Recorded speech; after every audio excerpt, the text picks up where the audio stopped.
ভাতারের পালার দাসপাড়া এলাকায় গৃহবধূর রহস্যজনক মৃত্যুর ঘটনার কিনারা করল পূর্ব বর্ধমানের ভাতার থানার পুলিশ।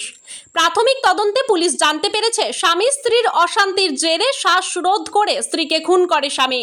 ধৃতের নাম বিজয় দাস, তার বাড়ি ভাতারের পালার গ্রামে।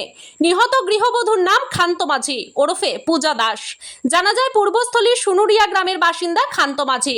বছর কয়েক আগে তার বিবাহ হয়েছিল। তাদের একটি 4 বছরের সন্তানও রয়েছে। মনোমালিন্যের জেরে বছর দুয়েক ধরে তার স্বামীর সঙ্গে সেভাবে যোগাযোগ ছিল না খান্তর। হোটেল কর্মী এক বন্ধুর মারফত খান্তর সঙ্গে যোগাযোগ হয় ভাতারের পালার গ্রামের বাসিন্দা পেশায় কাঁচ মিস্ত্রি বিজয় দাসের। দুজনের মধ্যে ভালোবাসার সম্পর্ক হয়। একাধিকবার দুজনে বিভিন্ন জায়গায় বেড়াতেও গিয়েছিলেন। মাস 8 আগে বিজয় খান্ত মাঝিকে ভাতারের নিজের বাড়িতে নিয়ে আসে। আনুষ্ঠানিকভাবে দুজনের বিবাহ না হলেও স্বামী স্ত্রীর মতোই থাকতো দুজন। মাঝে মধ্যেই দুজনের মধ্যে বাইরে ঘুরতে যাওয়া নিয়ে অশান্তির ঘটনা ঘটতো। সোমবারও ওই একই বিষয় নিয়ে বিজয়ের সঙ্গে অশান্তি বাঁধে খান্তর। বচসা থেকে দুজনের মধ্যে হাতাহাতি শুরু হয়। স্ত্রীকে ঘুষি ও লাথি মেরে পরে নিজের হাতকেও রক্তাক্ত করে বিজয়। এরপরে খান্তকে শান্ত করতে শ্বাসরোধ করে খুন করে বিজয়। খবর পেয়ে পুলিশ দেহ উদ্ধার করে ময়নাতদন্তে পাঠায়। এরপরেই ঘটনাস্থল থেকে পালিয়ে যায় বিজয়, কিন্তু বর্ধমানের নবাবহাট এলাকা থেকে পুলিশ তাকে গ্রেফতার করে। নিহতের বাবা দুঃশাসন মাঝি এ বিষয়ে ভাতার থানায় লিখিত অভিযোগ দায়ের করেন।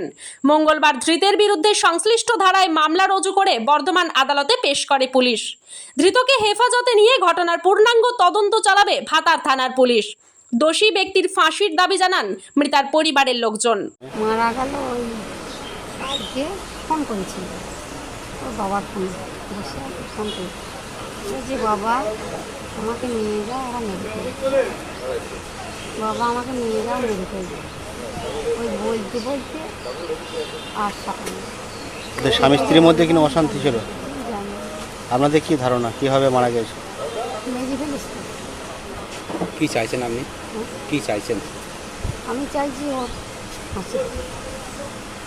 যে মেরেছে তার নাম কি, মানে জামাইয়ের নাম কি? বিজয়। বিজয় কি দাস? আপনি কি আসা যাওয়া করতেন জামাই বাড়ি? না, আমি জানি না। আমার মেয়ে ওই উনি যেমনি ভাব করে বুঝিয়েছে ছেলে, সেই জন্য যোগাযোগ আপনি রাখেননি? মেয়েটা খোঁজ নিত, খোঁজ নিত।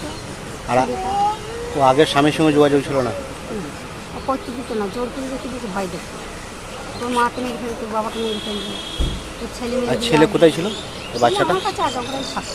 প্রথম থেকে কি নাম আপনার? আমার নাম ভগবান। চলে আসছে বাড়ি। আজকে কি হলো? আজকে আমি ছিলাম না তো, আমি তো এই মাত্র ঢুকছি। কি শুনলেন? ওই দুজনা টাকা করে অশান্তি হয়েছে, দিয়ে বলছে যে মাকে হাত কেটেছে কাঁচে, ভাই নাকি হাত কেটেছে কাঁচে, দিয়ে মাকে তাকে ডাকতে গেছে আর ওকে নিয়ে ঘরে ঢুকে পড়েছে। দিয়ে ঘরে ঢুকে ওকে কি দিয়ে কেটেছে না মেরেছে তাও এখনো আমি জানি না কিছু। মারা গেছে বল? তাই তো বলছে, সেটাই শুনছি এখন। পুলিশ এসেছে? পুলিশ আসছে। যে মারা গেছে ওর নাম কি? ওর নাম পূজা দাস। আপনাকে হচ্ছে? আমার ভাইয়ের বউ। ভাইয়ের নাম কি? বিজয় দাস। বাচ্চা কাচ্চা কিছু আছে না? না, এখানে বাচ্চা কিছু হয়নি, এই তো 1 বছরও হয়নি বিয়ে হয়েছে। কোথায় বিয়ে হয়েছিল? জামালপুরে। ভাই কি করে? ভাই কাঁচের কাজ করে। এখন কি ভাই বাড়িতে রয়েছে না? এখন কোথায় চলে গেছে, ও ধরে নিয়ে গেছে তো পুলিশে মনে হয়। জানতে পারছেন? আমি জানি না কিছু। আপনার কি নাম? আমার নাম মিঠু দাস। আপনার কোথায় বাড়ি? আমার বিয়ে হয়েছে বামসরে। ওখান থেকে খবর পেয়ে এলেন? মারা যায় এবং পুলিশ তৎপরতায় এখানে আসে এবং বডি রিকভার করে এবং পুলিশ ছেলেটাকে আটক করেছে।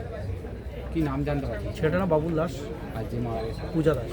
কীভাবে মারা হয়েছে? যেটা এখনও পর্যন্ত পুলিশ এটা টেক আপ করে রেখে দিয়েছে। যতটা বোঝা গেল যে মেয়েটা হয়তো ধাক্কাধাক্কি বা কোনোভাবে শ্বাসরোধ করে হয়তো এইভাবেই মারা গেছে। এখন সঠিকটা তো বুঝতে পারছি না। মৃতদেহকে নিয়ে যাচ্ছে পুলিশ? হ্যাঁ, পুলিশ মৃতদেহকে টেক আপ করে নিয়ে যাচ্ছে। আমরা পুলিশকে ধন্যবাদ এই কারণেই দেবো যে খবর পাওয়ার সঙ্গে সঙ্গেই জিনিসটা কিন্তু টেক আপ করেছে।